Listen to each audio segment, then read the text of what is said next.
Hey, good evening, everybody. I was watching the second section podcast, and Mike Ostertag was talking about this Wisconsin fertilizer supply, and I saw a green auger or a fertilizer auger in a picture, and I was like, oh, I wanted to build one of those, and so I stopped the podcast and I started building, and this is the result. So stay tuned. So I got two different diameters of tubing, one for the shaft of the auger, and this one I'm playing with right now is the chute at the end, and it's the larger diameter of the two, and I just heated up the screwdriver there, trying to get this thing to form a nice oval shape without making it too manky. And now I'm going to start filing it just to give it a bit of an kind of a shape of the actual smaller diameter tube, and I'll see how it fits on there nicely. And once I shave that in, was going to use the styrene cement on there that you'll see me do now, but I figured out that the smaller diameter tube is actually not made of styrene, the larger one is, so that's not sticking too well, and I've had to switch over to CA, which is no big deal. Um, so here we go. Got that stuck on with CA, and now I'm just putting an end cap on the small diameter tube.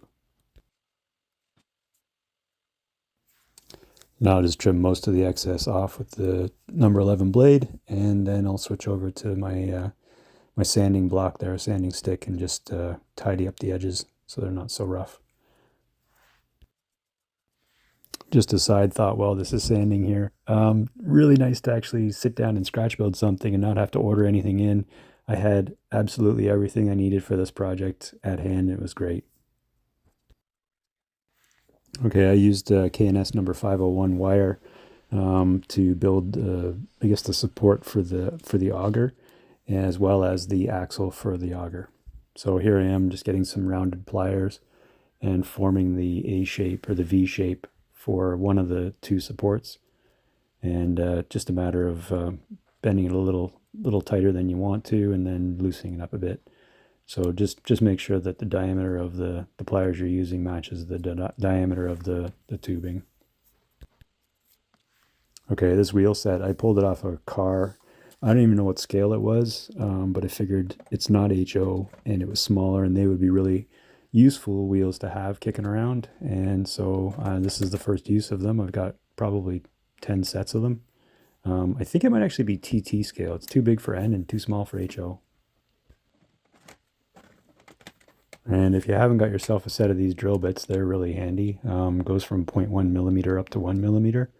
Order them pretty cheaply. I think that whole set's probably $5 shipped. I used quite a bit of them, and you can buy spares as well. You will need to buy spares because you're going to break a bunch of them. But just re-drilling the hole, because I snipped off the ends there. So I'm using the nub of that, and then I'll just clean that up with a bit of sandpaper prior to reinstalling the new axle from that K&S wire. So it definitely helps to have all the tools on hand as well, not just the materials. Luckily, I have a full set of tools and power tools and hand tools, so none of this was too difficult.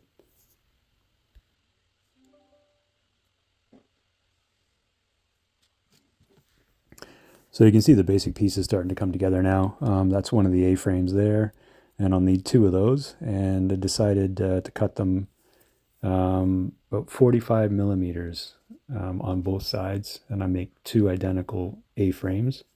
So I'm just marking that with a permanent marker, and then I'll cut it to snips. And so one of those is going to go kind of vertical off of the axle, and the other one's going to go kind of toward the to the auger intake. So I had to run down to the layout to grab this truck and my hopper here. Important to make sure that this thing actually fits when I build it. So what I'm doing now is figuring out how wide the chute needs to be to fit underneath the hopper, as well as the angle that this thing needs to go on in order to get above the truck. So I'm just making the hopper base now. I made that out of thicker stock. This was a bit of a mistake right here, I'll let you know. Probably want to make this hopper base as thin as you possibly can. No more than like 2 millimeters, I would say. Otherwise, the rail car is not going to be able to slide over top of it when it's actually on the rails. So I ended up sanding this down in the end. So that's an 1.25 inch coarse threaded drywall screw, and that's what I'm going to use for the auger. Just the visible part of the auger. Obviously, I'm not putting anything in the tube, but I just wanted to measure that I had enough depth on the sides of this thing, which I did make the tray on a bit of an angle. You'll see just as I put the sides on the base now. So what I did was cut the first piece there on a bit of an angle, and then I'll glue that on, and I'll use that to form the basis for the next piece, and then the next piece, and the next piece. No measurements required, just glue it on, and then snip it with the knife on an angle. Keep the knife obviously function, or keep your cuts at the same angle, and everything will be good. And once you get all four sides on, just give it another lick of Plastruct, and then it'll form up nice and solid.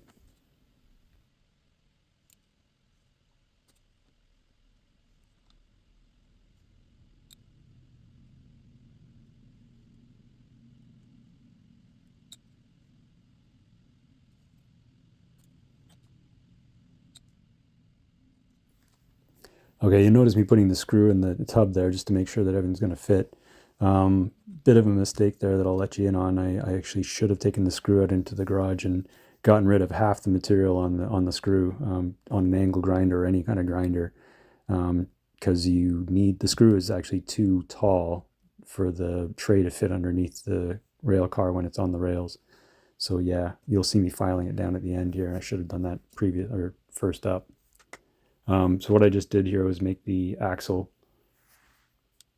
and just use another piece of styrene tubing, fits over that. Now I'm drilling the holes for the A-frame to fit into. Drill a pilot hole first, just a tiny one, because it's hard to drill into tubular stuff, and then widen that out to fit to accept the diameter of the steel from K&S. So once you get the first A-frame in, you can set the angle just using the truck and everything else, measure the height properly, and get an approximate angle of the second one, and then you can mark that out and drill new holes on the side there matching that angle you just did. As you can see, I'm not really measuring, I'm just eyeballing, and there is enough flexibility when you put this thing in to set the angle properly after the fact, so don't worry too much about it. So I'm just dry fitting them both now. And then once I set the angle there properly, I'll put some CA on there and glue it in. And then that'll be nice and solid. And then now I can, there you go, getting the CA on both sides.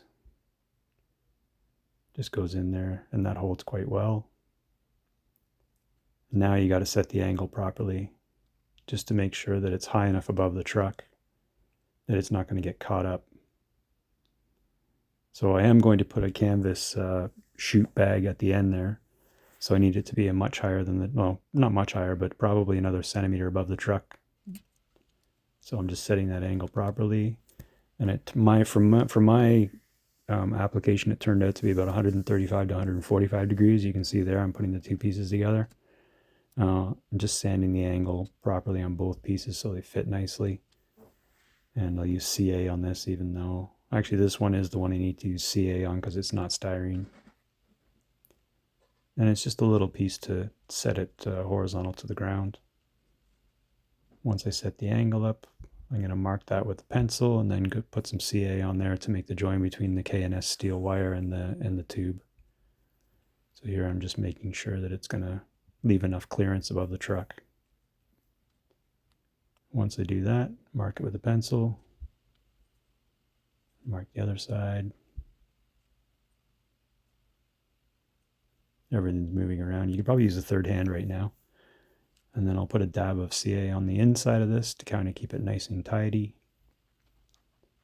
And then I'll put it on my marks, my pencil marks, make sure everything's lined up. And then I'll go back with a toothpick and just clean up any excess CA before it hardens up, just to make it nice and tidy. You can see it's starting to take shape now. And I'll just clean up my my glue joint there with a sanding board. And that's the 400 grit sandpaper I have on there, the black, and the blue is 120 grit. So there's the tray that I made, and I'm just going to make the connection between the tray and the auger itself. And yeah, it's really starting to look kind of like an auger. Before I get too far along, I'll go back and sand that chute, make it a bit more of a or gives it the appearance of kind of an angle on the chute there. Okay, now this, using some tin snips. I have Milwaukee ones, a great deal online. You can get 3 sets of tin shears, one left, one right, one left, one right, and one center for a great deal online. That's where I got mine. And the thing I'm cutting is actually grease spatter screen from Dollarama. The stuff is pretty good, but you're not going to be cutting it with scissors. You need shears. That screen there is meant to protect people's hands from getting sucked into the auger. It's a screen that goes over the screw. So I'm just making the general shape of that and fitting it in. Yeah, this stuff is steel mesh. You're not going to be cutting it with scissors.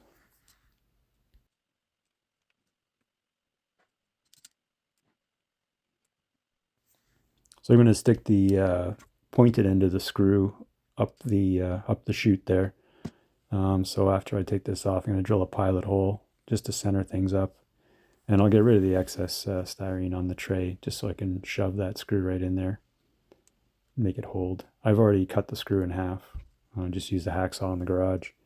As I say, what I should have done was actually grind that screw before I cut it in half, just to give it a flat. So it'd be a semicircular with a flat bottom, and that would make the screw easily fit underneath the rail car. This auger that I'm using or that I'm making will most likely be a spare sitting off to the side of a transload facility. I have another modern auger that I want to do. That's kind of an electric auger. Okay, so what I'm making here is just a what do you call it? Solid wire that I wrapped around a paintbrush handle. And this is going to be the frame for the kind of sock that goes on the end. This is the canvas guide chute that'll go over the end of the auger. And just glued that on. Now this is just a piece I got off the prototype photo. I believe it's part of the drive shaft. I don't know, but it's just a square piece of square tubing or square rod, and just putting some really thin spacers, like 4 of them, just to keep this offset from the auger tube itself. And just using MEK to glue that on. And these are pretty tricky to get on. I did 4 of them anyway. So now I'm using my aluminum sheet, and what I've done is just create an angle bracket, and I'm using the head of a screw just to poke in some kind of mimic screw heads on the other side. So poke through. On that side, it looks like dimples, 2 little dimples, and they look like bolts. They look like bolt heads. Just a little bit of extra detail. Kind of, you can use the same technique to do rivets as well. That bracket I just made goes on the end of the square rod, and it's just a kind of a, in real life, it's just a piece of bent metal that's welded the 2 pieces together.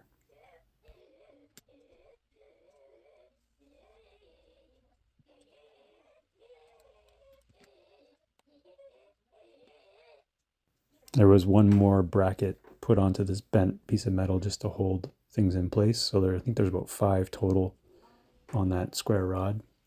This is 8 thousandths phosphor bronze wire. I'm using it in 2 locations.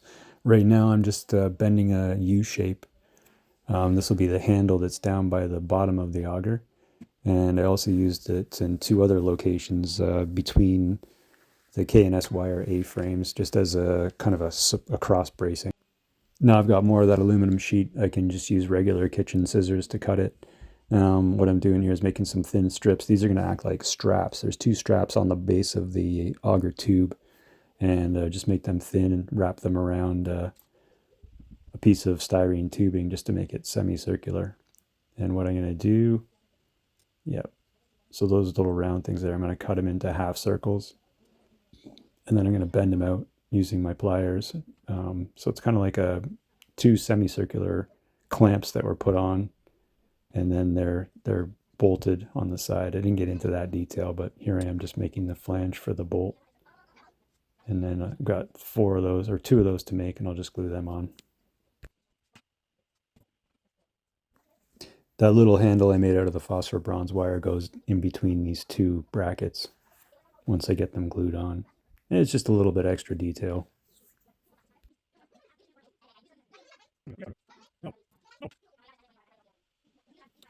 Again, just using CA to attach these parts, the aluminum and the plastic together.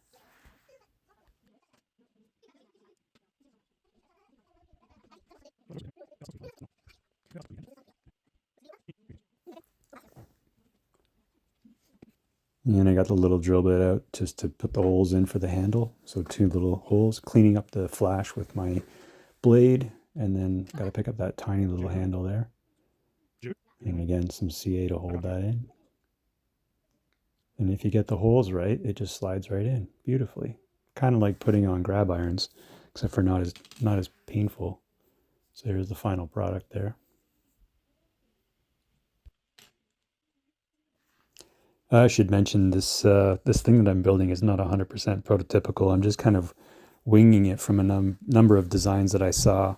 I don't think this thing actually exists in real life. Usually it's a two-stage auger to get, I guess, the tray underneath the rail car, and then that's got to dump into an auger itself. But I'm trying to combine those. So yeah, don't hold it against me. There was a steel plate at the end of the auger, so I'm just making that out of a rectangle of sheet aluminum and gluing that on, and that kind of completes that end. Oh, I stand corrected. I didn't use the eighth thou. I used the 0.0125, I guess, for the cross bracing in between the in the A-frame. So this one, just generally take a rough measurement, cut it, and what I'm doing is I'm going to bend the ends on a 90 degree. You should probably bend it actually less than a 90 degree because this thing's on an angle. The A-frame's on an angle. And I pinch the wire, the phosphor bronze, to flatten it out. Gives a nice glue surface. So I got to make two of those. The bracket on the lower one was bigger than the upper one, so depending on where you locate it on the A-frame. So they're not the same. Here I am just bending the 90 or close to the 90. And then you got to squish it and flatten it out. So again, I'm going to use CA to put these things on. And there they are lying on the mat there. There's a dab of CA, and I'm just going to grab the tweezers and dip the ends in, both ends in, and then just slide it in where I need it.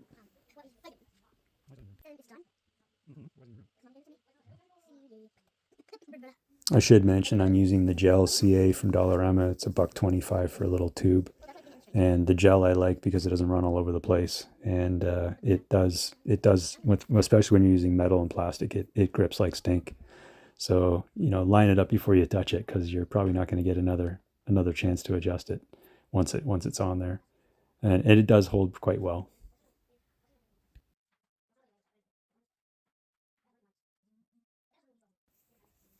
Okay, here's a little look at where we're at right now. Got most of the auger together. Actually, it's not that difficult to do one of these things, and doesn't take much time. So here's where I'm borrowing from another auger I saw. It's kind of a jockey wheel that's placed down by the bottom, the base of the auger, to help guys move it around. Just cut off a very small slice, or kind of like a cookie cutter, off of the end of a styrene rod, and sanded it flat. And now I've just got another piece of square stock there that I'll use to attach it to the side of the auger tube. And this is meant to kind of rotate up and down when you want to push the auger, and then up when you've got it in place. And just test fitting it there, which way it should go. Should it go in or out? I think I ended up putting it facing outward. And then gluing it on. This was probably the hardest thing to glue on. I don't know why. It just didn't want to go.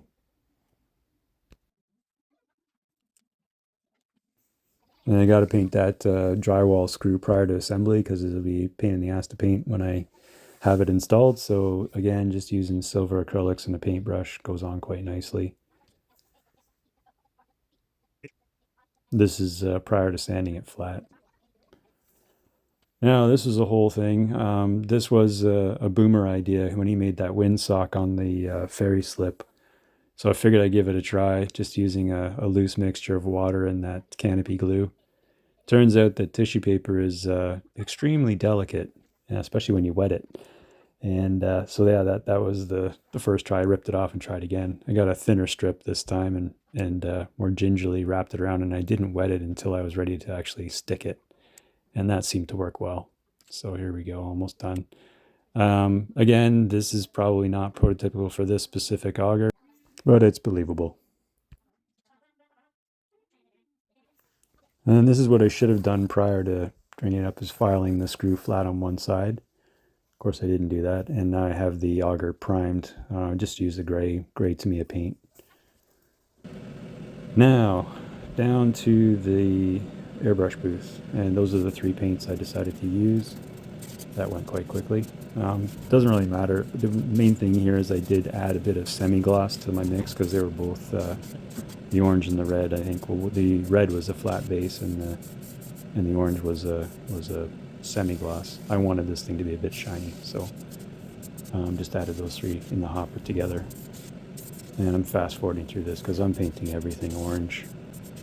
And then you'll see I actually switched to a bit more of a red tone in the second coat. Priming this thing, I probably should have just primed it with white instead of gray because it would have been a lot easier to paint. This is XF60 dark yellow, just for the bag at the end, kind of make it look like canvas. And then I got my famous rubber black. I love my rubber black, so I'm painting the tires rubber black, of course. And I'll let that dry. Kind of getting addicted to the sound of that craft paint lid flicking open. This is again silver, just doing another coat on that screw just to make sure it's covered before I glue it in. Dry fit, and I'll use my canopy cement to put it in. Don't like using CA for this because it kind of leaves a bit of a haze. Canopy glue I find is really nice for cleaning up, and if you have to clean it up, it's really easy to clean up too because it just kind of gums off, but it holds really well. And it doesn't get all messy like CA, so I recommend using canopy glue. And the other two parts there were just more sheet metal cut out of aluminum, and they cover both sides of that tray. Just give it a fancy, kind of a nicer, cleaner edge. So I made those, just cut them custom, and I'll glue them on at both sides.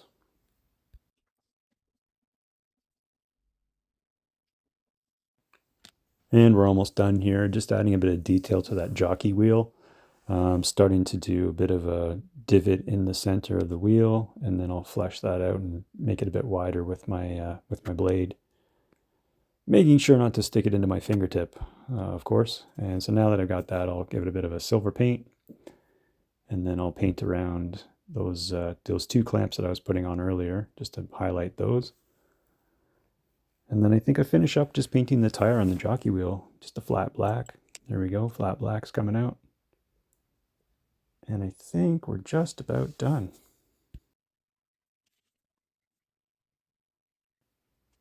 Yes, we are. So here's some final photos of the auger, and just showing the truck here. And then we're showing the rail car on the truck, how it fits in between. And that's some detail of the tray there. That was the mesh and the screw head. Thanks for watching.